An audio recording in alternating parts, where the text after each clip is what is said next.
വാർത്തകൾ വിശദമായി നോക്കാം. പോക്സോ കേസ് അട്ടിമറി ആരോപണം നേരിട്ട പത്തനംതിട്ട SP വിനോദ് കുമാറിനെ ക്രമസമാധാന ചുമതലയുള്ള AIG ആക്കി നിയമിച്ചു. പോക്സോ കേസിൽ SP-യുടെ മേൽനോട്ടത്തിൽ വീഴ്ച സംഭവിച്ചതിനെ തുടർന്ന് സ്ഥലം മാറ്റണമെന്ന് റേഞ്ച് IG ശുപാർശ ചെയ്തിരുന്നു. ഈ ശുപാർശ മറികടന്നാണ് നിയമനം. കൈക്കൂലി കേസിൽ ED അസിസ്റ്റന്റ് ഡയറക്ടർ ശേഖർ കുമാറിനെ കുടുക്കിയ വിജിലൻസ് SP S ശശിധരനെ വിജിലൻസിൽ നിന്നും പോലീസ് അക്കാദമിയിലേക്കും മാറ്റി. വിവരങ്ങളുമായി തിരുവനന്തപുരത്ത് നിന്നും അഞ്ജു ജയപ്രകാശാണ് ചേരുന്നത്. അഞ്ജു, ഏതു രീതിയിലാണ് ഇപ്പോൾ അഴിച്ചുപണി ഉണ്ടായിരിക്കുന്നത്?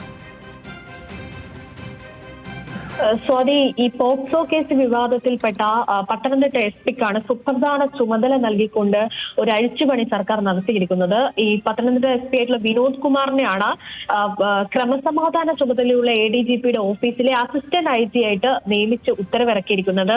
ഈ കോടതി അഭിഭാഷകൻ പ്രതിയായ പോക്സോ കേസിൽ അട്ടിമറി നടത്തി SP അട്ടിമറി നടത്തിയെന്ന് ഗുരുതര വീഴ്ച കണ്ടെത്തിയ ഒരു റിപ്പോർട്ട് ഉണ്ടായിരുന്നു.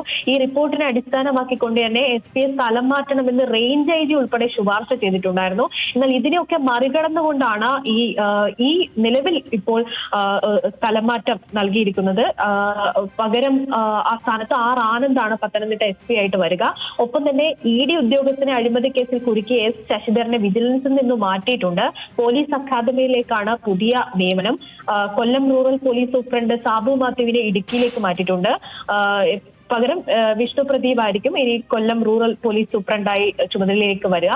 ഒപ്പം അരുൾ RB കൃഷ്ണയെയും പോലീസ് ബറ്റാലിയൻ DIG ചുമതലയിലേക്ക് മാറ്റിയിട്ടുണ്ട്. മൊത്തത്തിൽ ഒരു അഴിച്ചുപണിയാണ് നടത്തിയിരിക്കുന്നത്. പക്ഷേ ഈ രണ്ട് മാറ്റങ്ങൾ, അതായത് ഒന്നാമത് ED ഉദ്യോഗസ്ഥന് അഴിമതി കേസിൽ കുടുക്കിയതും ഒപ്പം തന്നെ പത്തനംതിട്ട പോക്സോ കേസിലെ SP-ക്കും ഇവർക്കൊക്കെ സുപ്രധാന ചുമതല നൽകിക്കൊണ്ടാണ് ഒരു മാറ്റം അഴിച്ചുപണി നടത്തിയിരിക്കുന്നത്.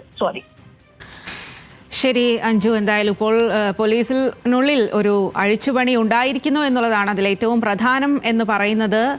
പോക്സോ കേസ് അട്ടിമറി ആരോപണം നേരിട്ട പത്തനംതിട്ട SP വിനോദ് കുമാറിനെ ക്രമസമാധാന ചുമതലയുള്ള AIG ആക്കി നിയമിച്ചു എന്നുള്ളതാണ്. ആ വിവരങ്ങളാണ് അഞ്ജു നൽകിയത്.